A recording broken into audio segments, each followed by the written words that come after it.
antes que nada, gracias por este espacio, porque además creo que no todo el mundo sabe que eres Viña Marina. Sí, pero me pasa además porque uno va quedándose un poco y dejando un poco, no sé cómo decirlo también, en los lugares donde vive, porque hay mucha gente que cree, por ejemplo, que soy de Concepción, porque yo me fui a estudiar a la Universidad de Concepción. Eh, y, y uno va como, no sé si, por eso te digo, no sé si uno va recolectando, va dejando identidades en los lugares donde vive.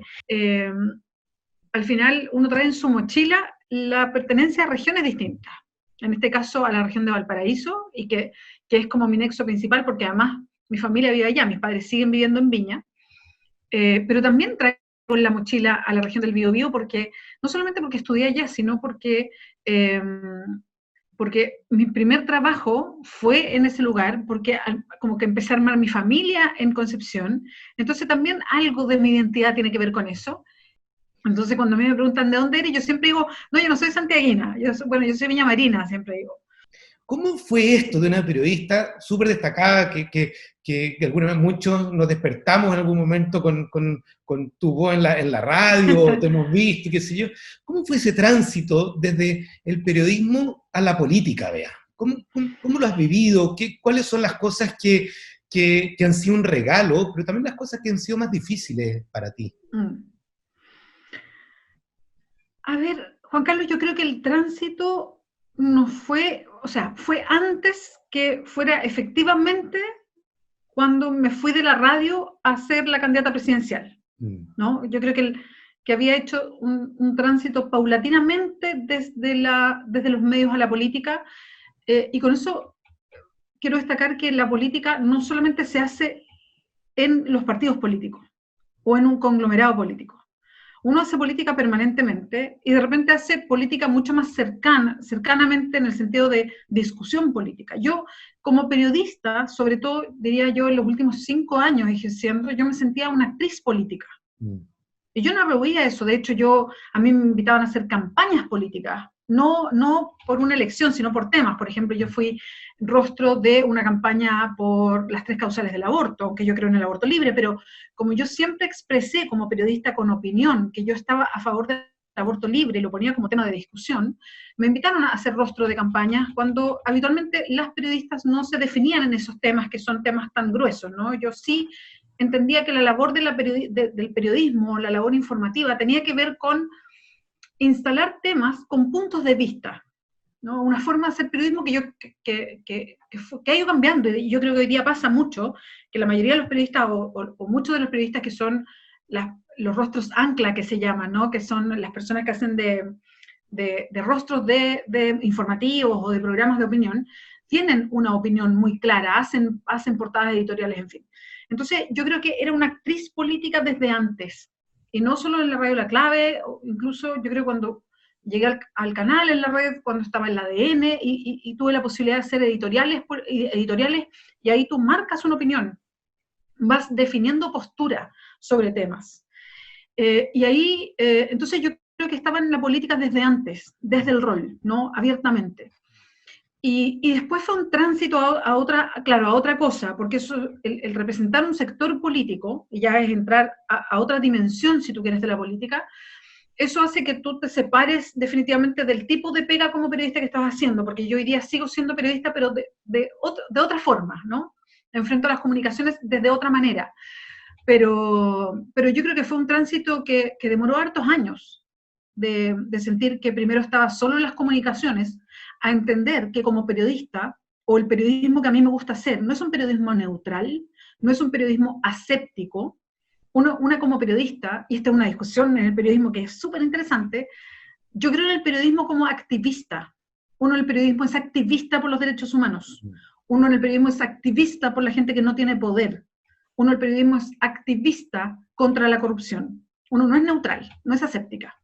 Tú que eres arquitecto y que eres especialista en urbanismo, tú eres de lo que llamamos, y yo lo digo con mucho cariño, no burlándome, pero voy a hacer toda la caricatura, ¿no? Es lo que llamamos los técnicos, ¿no? Los técnicos que hoy día hablan en los diarios, en las columnas de opinión, estos técnicos que suponen son tan asépticos, ¿no? Que tu voz es la voz de de lo científico, de los datos duros, de las cifras, como si tú no tuvieras una opinión política detrás de la técnica, Sí. como si la técnica fuera una cuestión que llegó como de Marte directamente, como si no tuviera un contexto, como si tú no obedecieras a tus propios intereses políticos. Y con esto no quiero decir que los intereses políticos sean intereses espurios, me refiero a que uno se forma y una se forma en un lugar, de una forma, una milita o no, tiene ciertos intereses. Por ejemplo, a mí y sigo a urbanistas feministas que instalan una visión de ciudad que tiene, que se cuestiona respecto a cómo las ciudades pueden ser lugares donde las mujeres nos sintamos seguras. Así es. Y ahí hay como una militancia feminista desde el urbanismo. Y a mí eso me interesa. Me interesa que haya política desde el urbanismo y que no juguemos a esto de la asepsia de los técnicos, sino que hay un interés. Y en ese caso a mí me gustaría que haya un interés feminista, por ejemplo. O sea, como para poner el ejemplo de la discusión, ¿no? No, absolutamente. De hecho, yo creo que la técnica no es, la técnica lo único que hace es entregar opciones. Nada más que entregar opciones. Pero cuando vemos las ciudades, la ciudad tiene una tensión ideológica absolutamente relevante. La ciudad es al mismo tiempo donde cada uno resguarda el interés propio, pero solo convive si podemos relacionarnos entre nosotros. No existe la ciudad neutral. La ciudad es el espacio donde estamos todos. Y si el espacio donde estamos todos no es neutral tampoco políticamente. ¿Y cómo lo entendemos? No es neutral pensar si el auto va primero o el transporte público. No es neutral el rol de la... Mira, en la ciudad una cosa bien bonita es que es la principal expresión de desigualdad que tenemos. Pero también es el principal motor para reducir la desigualdad. Y eso no es técnica solamente, es la convicción que podamos tener. Oye, yo quería... Perdona, me encanta, Juan Carlos, cómo lo presentas. Antes, el centralismo que hemos visto antes también pasa acá. O sea, y de repente tenemos como un monopolio de la conversación en nuestra región entre Viña Sí, claro. y Valparaíso, y tenemos realidades súper distintas, como la de San Antonio, Quintero, Petorca, Los Andes, hay un montón de diversidades. Y ahora quiero llevar un poco a dos temas como de la contingencia de eso, que por primera vez en nuestra historia se van a elegir autoridades regionales, que podría ser un primer paso para revertir el centralismo enfermo que tenemos. Ahora, es un desafío que incluso poca gente sabe, que vamos a tener elecciones de gobernadores regionales. ¿Cómo ves tú? Además son gobernadores que van a tener pocas atribuciones, algunas cosas todavía es un tránsito. ¿Cómo ves tú en cuanto a este nuevo paso que va a estar, que por una parte van a ser electos por primera vez en nuestra historia, pero por otra parte van a ser súper limitados en cuanto a sus atribuciones? ¿Cómo has visto tú ese proceso de regionalización que está recién comenzando? A ver, yo creo que primero hay que entender el fenómeno, que yo creo que es súper importante para entender la importancia que tiene esta elección, aunque tengan pocas atribuciones. Yo creo que eso es súper importante, porque hay gente que dice, oye, pero si no tienen pocas atribuciones, a lo mejor no, es que hay que entender una cuestión de fondo acá. La ley para la elección de gobernadores y gobernadoras estuvo en el Parlamento unos 15 años, más o menos. 15 años, ¿ah? 15 años. ¿Por qué, uno se pregunta, por qué no hay mayor descentralización o, como le gusta a las personas que estudian este tema, fortalecimiento de los territorios en Chile? ¿Por qué? Bueno, porque esto es un tema de poder. Así es. Ese es el fondo de este cuento. No es porque no, mira, se nos olvidó o es tan difícil. No, este es un problema de poder. De que el que tiene el poder no lo quiere soltar. Hoy día el poder está aquí, en la región metropolitana, específicamente en una comuna que se llama Santiago, y ahí nadie lo quiere soltar.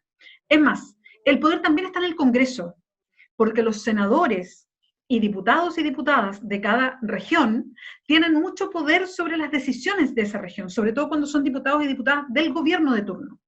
Voy a poner un ejemplo, y es bien burdo, pero así funciona.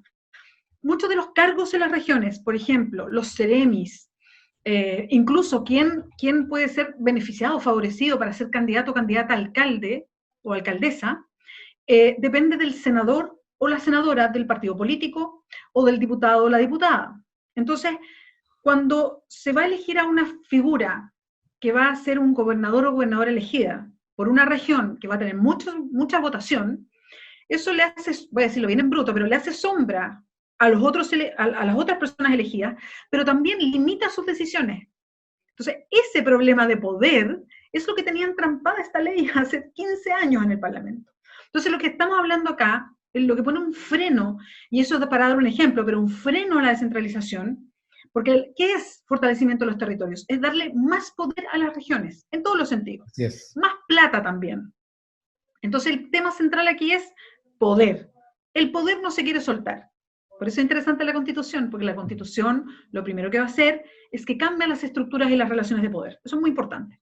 Entonces, por eso es importante la elección que viene, porque si bien solo por elegir a un gobernador y una gobernadora no es que cumplamos y hagamos check, ya tenemos descentralizado el país, no, absolutamente no. Se necesita un cuerpo muchísimo más grande y muchísimas otras cosas para hablar efectivamente de descentralización.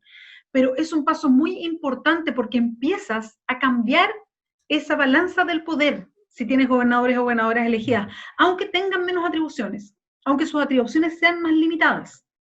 Igual empiezas a cambiar ese balance de poder. Por eso es tan importante que no se postergue esta elección, por eso es tan importante que los podamos elegir.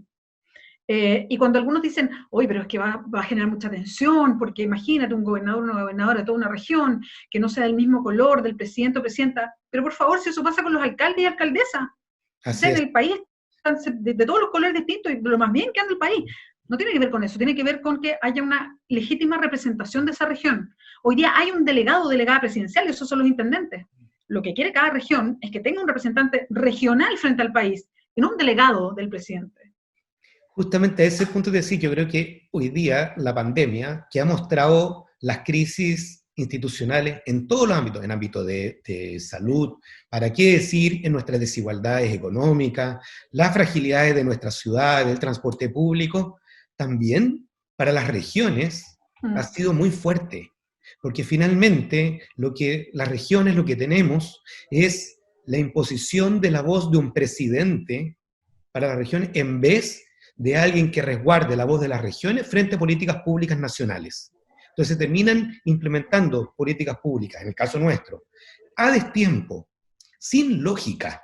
Somos una gran ciudad, Valparaíso, Viña, Concón, Quilpué, Villa Alemana, y unos tienen cuarentena y otros no. Sí, ridículo. Entonces, creo que así como tiene un montón de crisis, también ha sido la crisis de no sentirnos representados, de no tener una voz potente frente a los ministerios y frente al presidente respecto a nuestra realidad regional. ¿Cuáles son esas emociones que te despierta a ti este proceso que estamos iniciando, que no es un proceso ganado, que estamos construyendo, pero que nos abre un proceso inédito, no solamente en Chile, muchas cosas también inédito a nivel mundial? Sí, para mí el proceso que viene tiene lo que dices tú, esa fuerza y esa carga histórica que me encantaría que se pudiera traspasar y entender este fenómeno y pensar un poco igual que el 5 de octubre del 88, que yo creo que todos y todas nos acordamos. ¿Qué estábamos haciendo ese día? ¿Qué pasó al día siguiente? ¿Qué pasó en nuestras casas, en nuestras familias? ¿Cómo nos enteramos? Que el otro día fue al colegio, me acuerdo, al colegio no llegó casi nadie, y hicimos una conversación en la sala de clases como con 5 compañeros y compañeras, y los profes nos decían, y todos contábamos un poco qué pasaba en cada casa. Bueno, yo me acuerdo, pero así como lo tengo acá, en la cabeza, lo que pasó ese día. Yo me imagino que este 25 de octubre, para adelante va a ser lo mismo. Y qué ganas de traspasar eso, esa carga histórica que va a tener este cambio. Esto que está pasando en Chile es una cuestión inédita en el mundo, que desde un estallido social, que la gente movilizada termine logrando un proceso para un cambio constitucional. Es una cuestión inédita, muy vanguardista. Alguien conversando con un experto en municipalismo español, que vino para un encuentro que hizo uno de los partidos del Frente Amplio. Me acuerdo que cuando recién se había llegado a la posibilidad de abrir la Constitución y de cambiarla, me dijo una cuestión que no se me olvida. Él decía, mira Chile, me decía, usted siempre a la vanguardia en cuestiones políticas. Estuvieron a la vanguardia con la UP, o sea, la vía democrática al socialismo, que todo el mundo la sigue estudiando todavía. Estuvieron en la vanguardia con un plebiscito para terminar la dictadura y toda la transición y todo, que todavía se estudia en el mundo. Y ahora nuevamente en la vanguardia, que de una revuelta social termina armándose institucionalmente una salida con un plebiscito para una nueva constitución.